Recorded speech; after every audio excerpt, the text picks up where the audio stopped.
Denduluru MLA Chintamaneni Prabhakar కీలక వ్యాఖ్యలు చేశారు. పార్టీలో కొంతమంది కోవర్టులు చేరారని విమర్శించారు. కొత్తగా పార్టీలో చేరిన వారు ఎప్పుడుంటారో ఎప్పుడు వెళ్లిపోతారో తెలియని అని అన్నారు. వెంటనే స్పందించిన మంత్రి కొలుసు పార్థసారథి ఆయన మాటలకు కౌంటర్ ఇచ్చారు. పార్టీ అధినేత చంద్రబాబు యువనేత లోకేష్ల ఆమోదంతోనే పార్టీలో చేరతారని వివరణ ఇచ్చారు. పార్టీలోకి తీసుకునే ముందే అన్ని ఆలోచించి అధిష్టానం నిర్ణయం తీసుకుంటుందన్నారు. గత ఎన్నికల్లో 164 స్థానాలు గెలిచామంటే అందులో వైసీపీ వాళ్ల ఓట్లు కూడా ఉండవచ్చని తెలిపారు. అధిష్టానం ఒప్పుకున్న తర్వాత పదే పదే వివాదాలు సృష్టించడం తగదని హితవు పలికారు.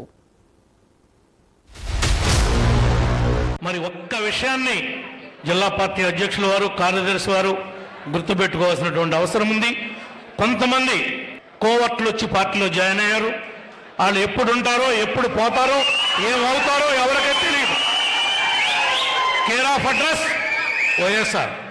పని పార్టీలో ఉండేది మణి ముసుగులో ఉండి మణి చెట్టును మాత్రం మణి కత్తితో నరకొద్దని మిమ్మల్ని కోరుకుంటా ఉన్నాను. ఈ జిల్లాలో అలాంటి సమస్యని రాకుండా కాపాడగలుగుతారని.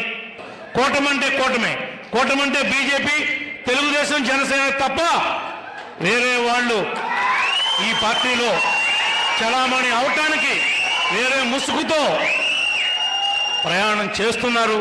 ఆ విషయాలన్నీ మాజీ అధ్యక్షుల వారికి బాగా ఎరుక. ఆయన యొక్క డైరెక్షన్లో మా కుట్లు తెంపకుండా జిల్లాని కాపాడుతారని మనస్ఫూర్తిగా ఆశిస్తూ మిత్రులు మరి ప్రభాకర్ గారు వారు పదే పదే వైఎస్ఆర్ కాంగ్రెస్ పార్టీలో నుంచి వచ్చిన వాళ్ళ గురించి బాధపడుతూ ఉంటారు.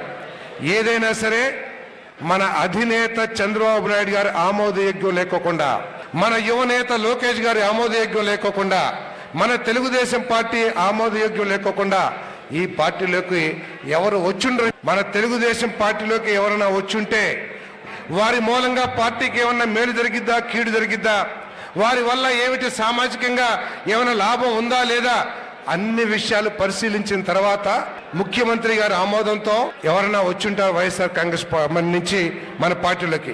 కాబట్టి వాళ్ళని కలుపుకుని వెళ్లాల్సిన అవసరం ఉంది.